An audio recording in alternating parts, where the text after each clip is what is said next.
Hello, welcome back to the breaking news update. My name is Jimmy Boyd, and you're watching Boyd News. I want to thank you so much for tuning in today. I'm back with another update coming out from the war between Russia and Ukraine, and I've got a ton of news that I'd like to share with all of you today. So today's date is April 28th, 2025, and it's Monday. Welcome back to the channel. Hope you guys all had a great weekend, and I hope you're ready for an awesome week of news. We should be hearing a lot coming out from this war in regards to it potentially coming to an end. Should be a lot of very big talks this week, and we'll see if Russia and Ukraine can strike some sort of deal, and that could possibly come this week. If not, next week we should be hearing for sure whether it's going to end or not. Okay, so also we have a very big story coming out from the Bryansk region of Russia right here on your screen. Drones reportedly strike Russian plant producing parts for missiles and radars. Drones once again attack the Kremniy plant where microelectronics are produced for missile systems, Panzer air defense systems, Iskander missiles, radar systems, electronic warfare, and UAVs. Okay, this is a plant that has been attacked before many times in the past. We've covered this at least 2 or 3 times over the last year. And yeah, they produce lots of microelectronics like computer chips for their missile systems and in Russia's military.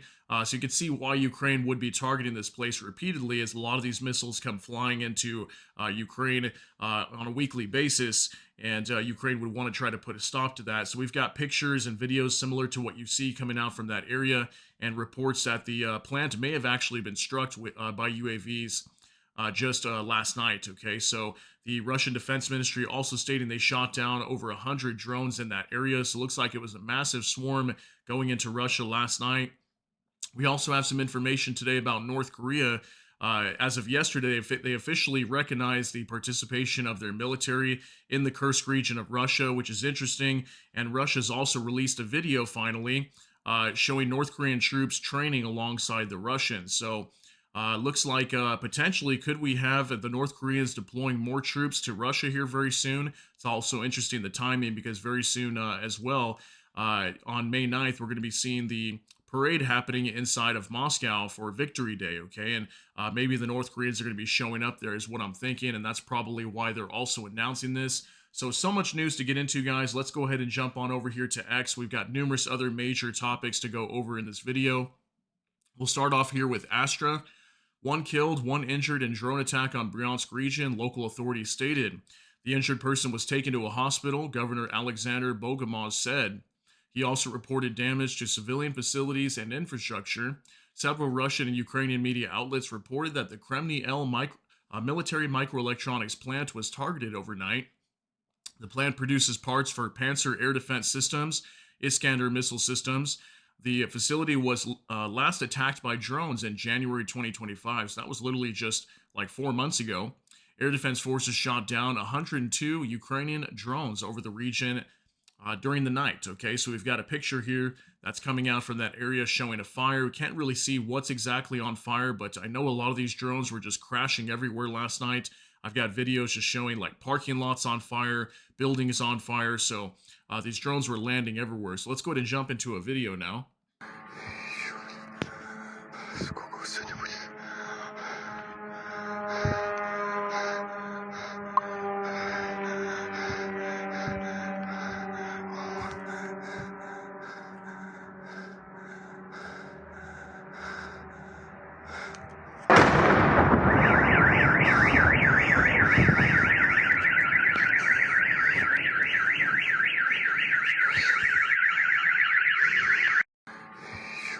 All right, so it might be a little bit hard to hear in the very beginning in case you're watching on like a cell phone or something, but you can hear a drone incoming to the area, and that's why this man is just freaking out, because there's even an explosion that happened not too far away from him on the other side of that building. It's probably why he's breathing the way he is. He was probably even running too, and we had that massive explosion just over this building also, right in this area in the Bryansk region where the Kremniy microelectronics plant is located, okay? So very scary video coming out from there.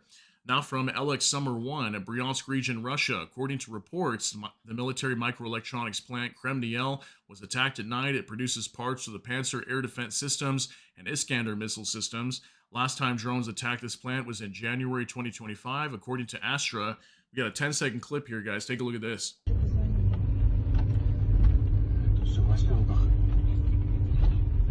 Ебать.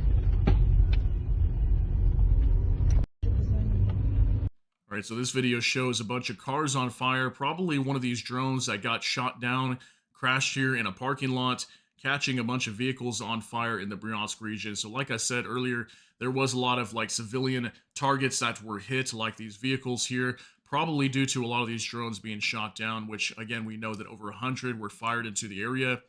Now for Max 24, UAV struck Kremniy Microelectronics plant that produces air defense systems in Bryansk at night again. Here's some pictures coming out.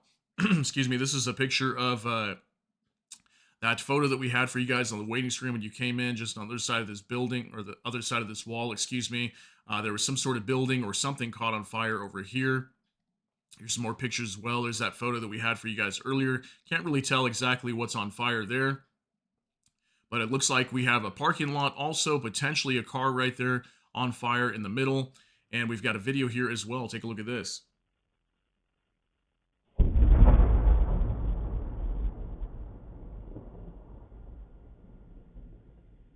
All right, we'll go ahead and stop it right there. So just in the distance, someone's got like a little Ring doorbell camera or something similar to that, and looks like it was able to capture some sort of explosion in the distance over here in the Bryansk region of Russia. So as far as we know, the Kremniy plant was struck. That's what a lot of reports are stating today, even on mainstream news. But we don't have any official evidence of that yet. All we know is there was a lot of explosions taking place in this area. And considering the fact that there was over 100 drones flown into the Bryansk region, that makes me think we probably did have at least one direct strike on the Kremniy Microelectronics plant. But we'll wait for further confirmation on that. Probably over the next day or so, we'll get that info. So now from Bliskovka, North Korea has officially recognized the participation of its troops in battles in the territory of Kursk for the first time, North Korean media reported. Statement said that the DPRK liberated the districts of the Kursk region from the adventurous armed invasion of the Ukrainian authorities. Kim Jong-un announces the erection of a monument to the participants of the operation in Pyongyang. So here's a little statement coming out from KCNA News Agency. That's their state news in North Korea. It says WPK, Central Military Commission, highly praises combat subunits of armed forces of DPRK for performing heroic feats in operations to liberate Kursk area of Russian Federation. Okay, so there's the official announcement that North Korea is stating, hey, we have sent troops into Russia and they did fight in the Kursk region and help liberate it from the Ukrainians. Now from Vicegrad 24, Putin thanks North Korea for sending thousands of soldiers to fight against Ukraine.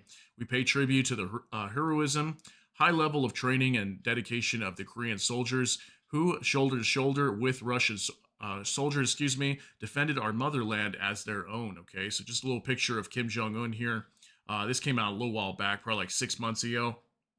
But yeah, statement coming out from Putin today, thanking North Korea for sending these soldiers. As far as we know, at least 10 to 12,000 from North Korea were sent over to Russia to help them out in the Kursk region. And just a little thank you to Kim Jong-un as well. Now here's a video that's been released from open source intel. Now that Kim Jong-un made it official, Russia releases footage of North Korean troops training alongside Russian troops. We've got a minute-long video here of North Korean soldiers training alongside the Russians. Take a look at this.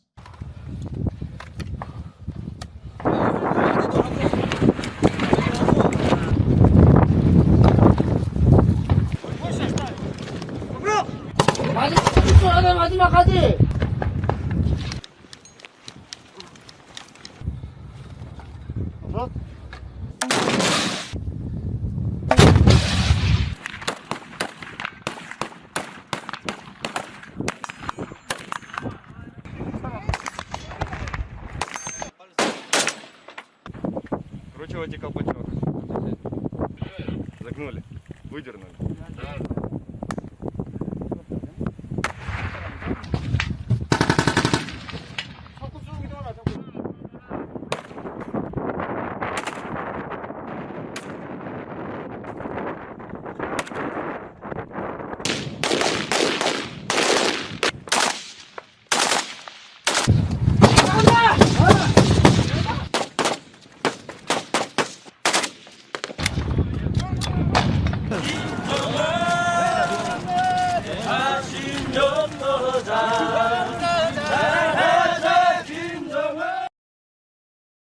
All right, guys, so expect to be seeing a lot of this coming out over the next few days now.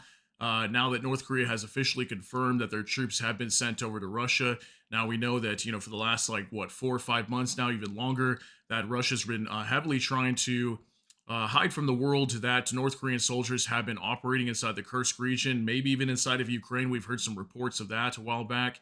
So, yeah, expect a lot of these videos and pictures to be coming out here. I've got more for you guys. Ozen Defender, images posted recently on Telegram by an officer in the Russian ground forces showing him posing alongside North Korean soldiers near the front line in Kursk Oblast. Here's some pictures coming out. So obviously, I have his face covered, but we've got North Korean soldiers here taking photos next to this Russian officer over here, part of their ground forces. So here's some more pictures coming out as well. Okay, some more confirmation now.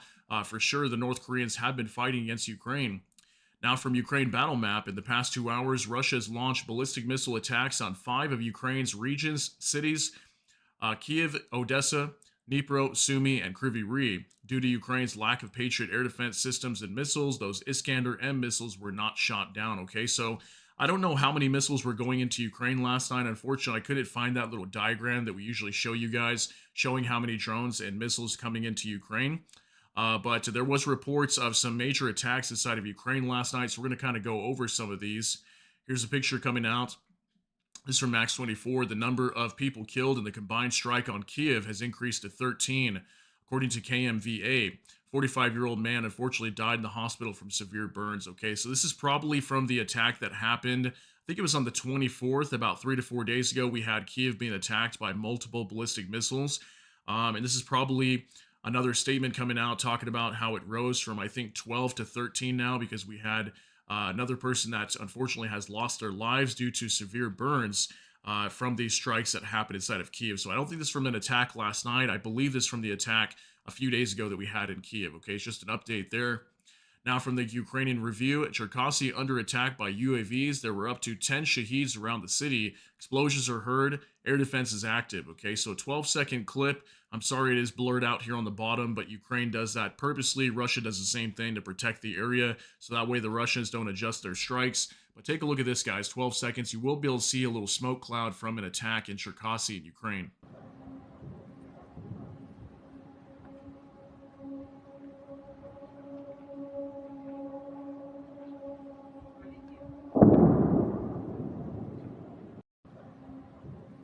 All right, so just right here on the bottom, we can see a smoke cloud. You can hear that drone incoming right there, and it explodes somewhere in the distance from wherever this person recording is standing at. So we did have some attacks inside of Cherkasy in Ukraine yesterday. So that was a video coming out from there. Now from Bliskovka again, Russians shelled the Ukrainian city of Kostiantynivka in Donetsk region again. 4 killed and 5 wounded, the state emergency service reports. Okay, this is probably some bombs being dropped over here. These are different photos coming out showing homes obliterated and destroyed. Something we have seen multiple times coming out, especially over the last maybe 2 to 3 months. Just so much civilian infrastructure destroyed in this city of Kostiantynivka in the Donetsk region. It's really not far away from the front line, which is why it's heavily being hit all the time. And I think there's somewhere around like over 200,000 people that live here.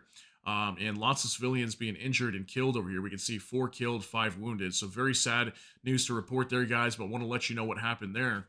Now from NOAA reports, explosions reported overnight in occupied Crimea's Kremniy district, with Russian sources claiming a strike near Nukovo village. Damage inflicted is yet to be determined. So allegedly we had some drones going down into Crimea last night. Near Kremniy, so we can see here there's the city of Kremniy, so it's this kind of district over here on the western side of the Crimean Peninsula, and reportedly some strike took place over there. Maybe we'll get some information on exactly what was attacked.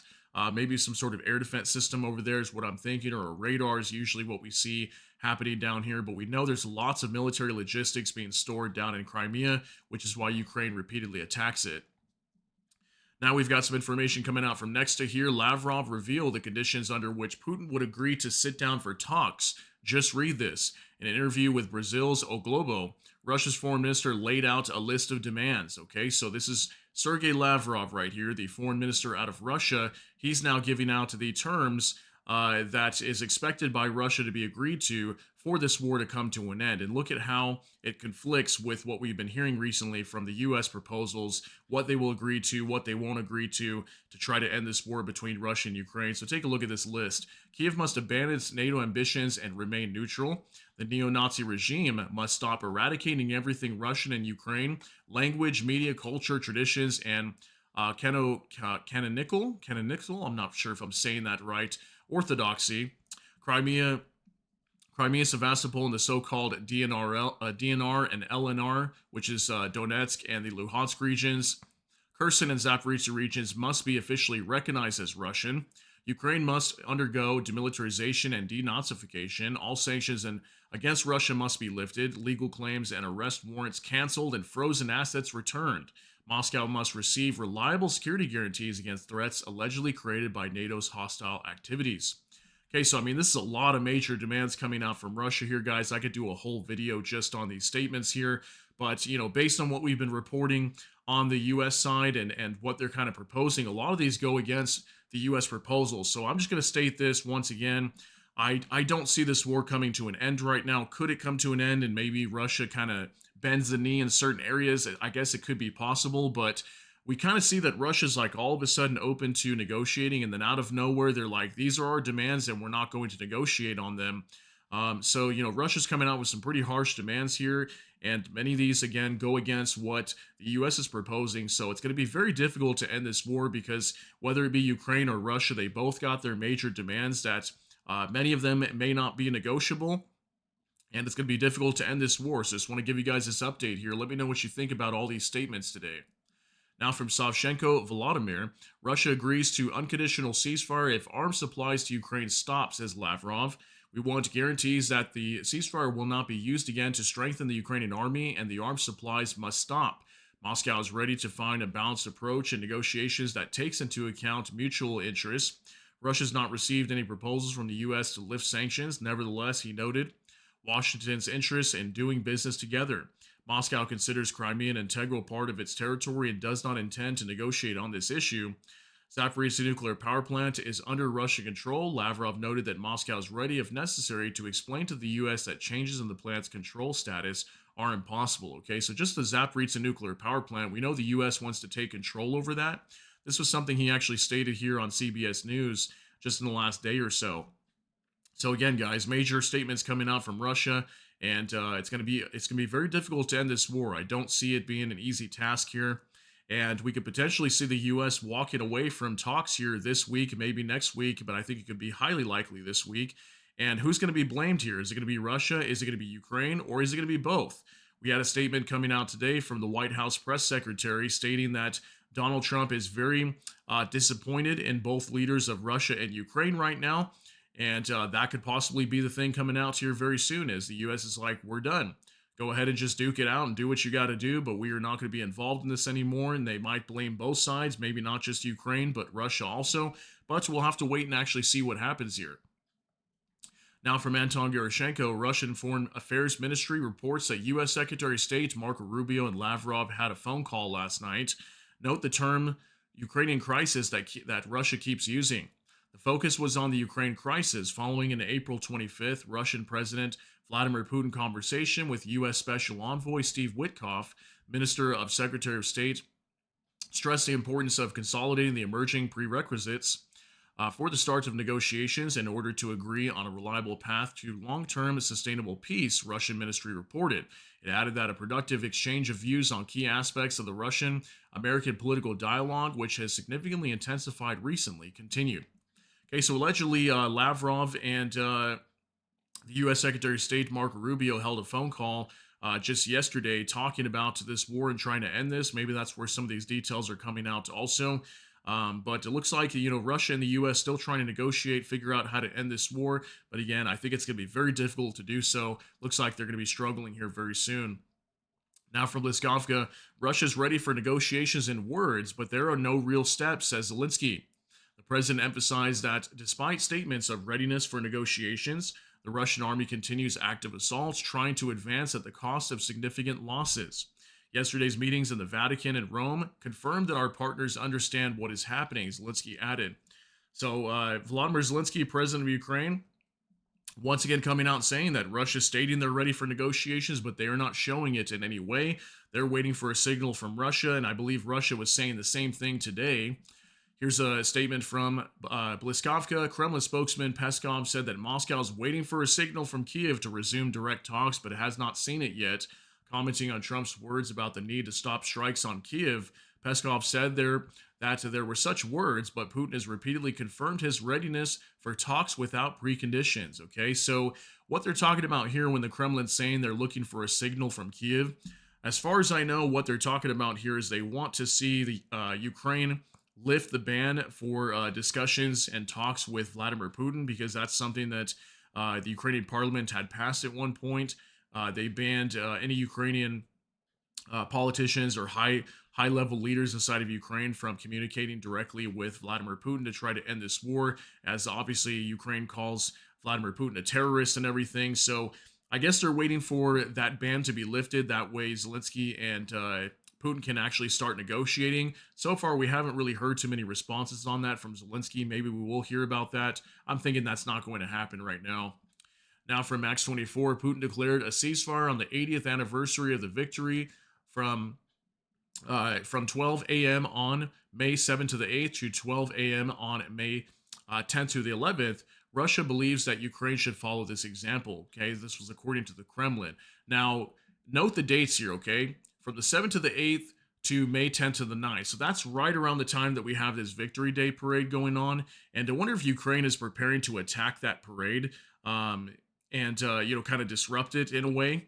As that now we've got Putin coming out and declaring this ceasefire around that time, and they're hoping that Ukraine will agree to it. But what happened to during the Easter ceasefire? We saw Russia repeatedly attacking Ukraine.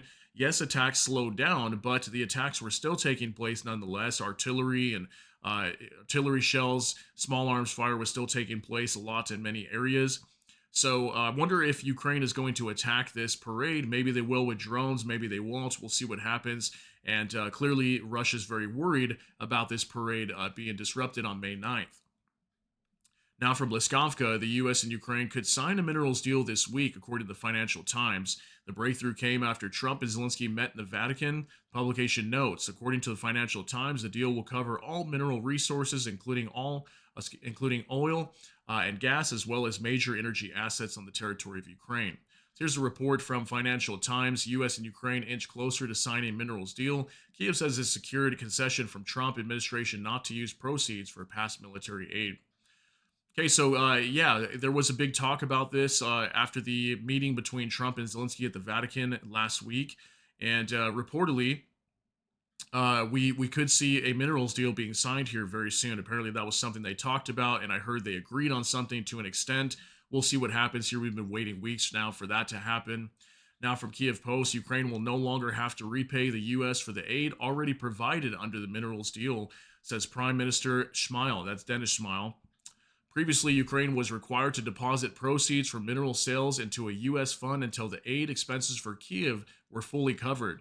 Yeah, at one point it started out like $300 billion. Then the U.S. was like, okay, we'll just do $100 billion that you owe us back, and you'll contribute to a fund under this minerals deal until the full $100 billion is repaid back to the U.S. Well, looks like all of a sudden now that's gone. Okay, and maybe that was a large part of Ukraine, because Ukraine's been coming out a lot recently saying that should not be looked at as debt. And it shouldn't be something that should be owed back to the U.S. So it looks like the U.S. has lifted that demand, and now they will not be requiring Ukraine to pay it back. Okay, so that's some big news. Now, from Max 24, he's got a screenshot here of Lindsey Graham, who is a senator from the United States out of South Carolina, and he posted here on X, "I very much appreciate President of the United States, Donald Trump, and his team working diligently to end the war in Ukraine that was created by Putin's barbaric invasion in an honorable and just way. As to additional sanctions on Putin's Russia, I have bipartisan legislation with almost 60 co-sponsors that would put secondaries tariffs on any country that purchases Russian oil, gas, uranium, and other products. The Senate stands ready to move in this direction and will do so overwhelmingly if Russia does not embrace an honorable, just, and enduring peace." Okay, so very big news coming out from Lindsey Graham. He's been talking about this for weeks now, that he's been putting together this bipartisan legislation to put secondary tariffs onto Russia that would basically put heavy tariffs on any country that purchases oil, gas, uranium, any products from Russia that get listed under this bill. And it could definitely collapse Russia's economy. And think about how their economy is doing already right now. It's not in good shape. And this could definitely put them in a under heavy stress and potentially collapse their economy. And they could be having a very hard time if they try not to end this war if the U.S. moves forward with doing this. So that's very big news. We'll see if we get more information on that. But it really starts with seeing if Russia's going to end this war or not. Now, for NOAA reports, on April 28, 2025, during a combat mission to support ground forces and repel a Russian drone attack, Ukrainian Su-27 fighter jet was lost. The pilot ejected successfully and was promptly rescued. His condition is stable and his life is not in danger. Special Commission is investigating the incident. Okay, so allegedly we had a Ukrainian Su-27 fighter jet that had crashed in Ukraine. Not sure really exactly what happened, but apparently they were trying to shoot down Russian incoming drones. And something happened to the aircraft. They had to eject. Thankfully, the pilot is okay, but the aircraft is probably destroyed, which is unfortunate because Ukraine does not have a very large air force.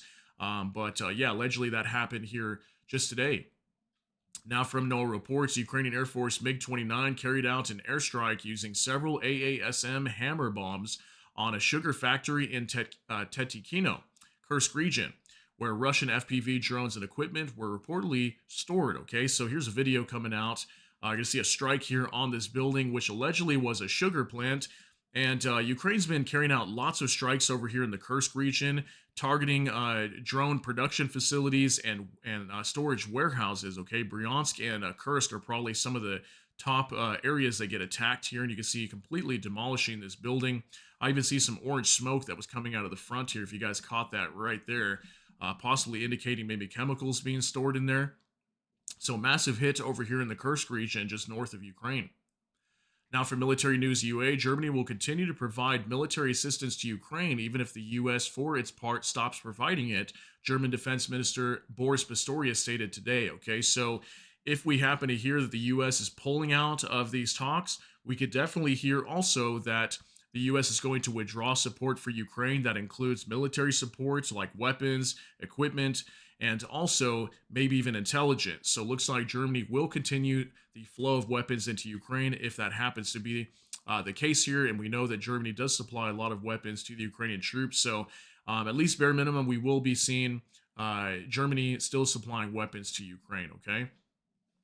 Now, from Anton Gerashenko, Germany's defense minister Boris Pistorius told German public broadcaster ARD, Ukraine will certainly not go as far, or should not go as far, as the latest proposal by the American president. Ukraine on its own could have got a year ago already what was included in that Trump proposal, practically through a capitulation. I cannot discern any added value.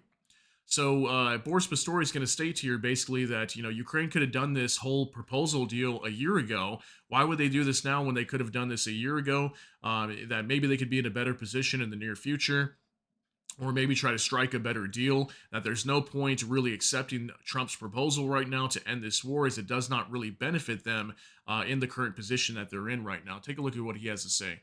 Das hoffe ich nicht. Die Ukraine weiß natürlich nicht erst seit gestern, dass es möglicherweise bei einem nachhaltigen, vertrauenswürdigen Waffenstillstandsabkommen oder Friedensschluss auch zu Gebietsabtretungen kommen kann oder wird.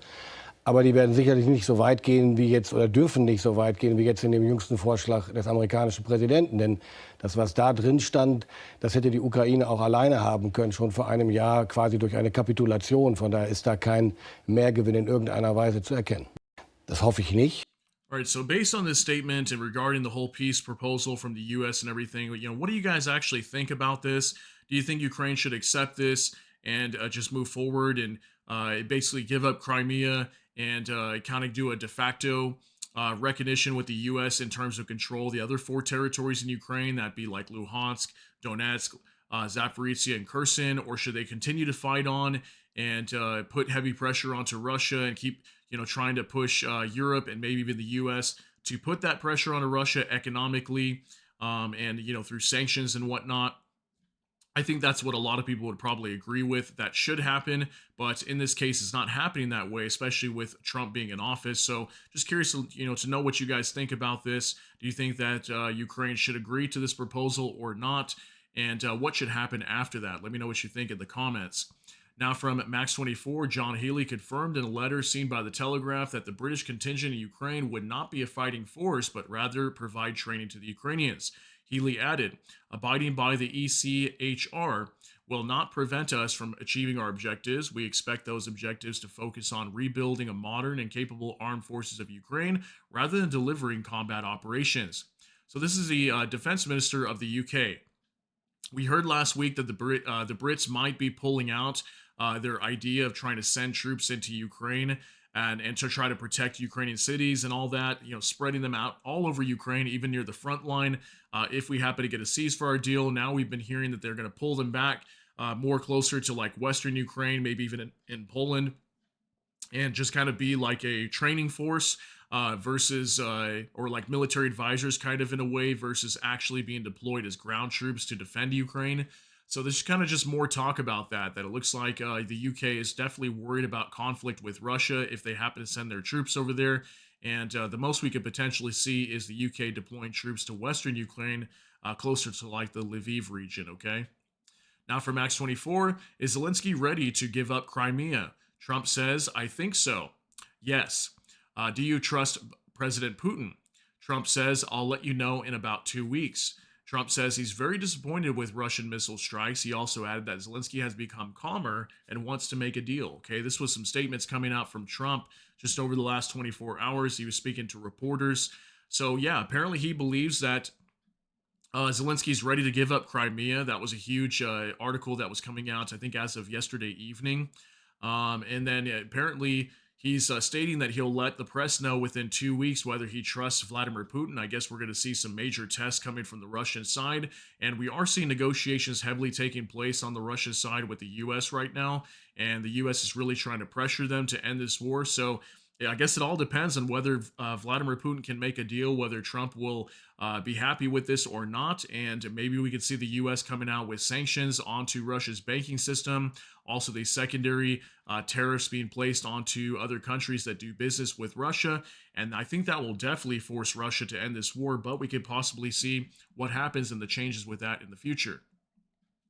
Now, from Max 24, Ukraine is preparing a plan B in case of Trump's peace deal fails. According to Bild, in order not to be left defenseless, Ukraine has sharply accelerated its defense industry, in particular, increased the production of kamikaze drones. Okay, so Ukraine is allegedly getting ready for the U.S. to back out here very soon if they cannot agree to a deal, and I really don't think they're going to agree to it.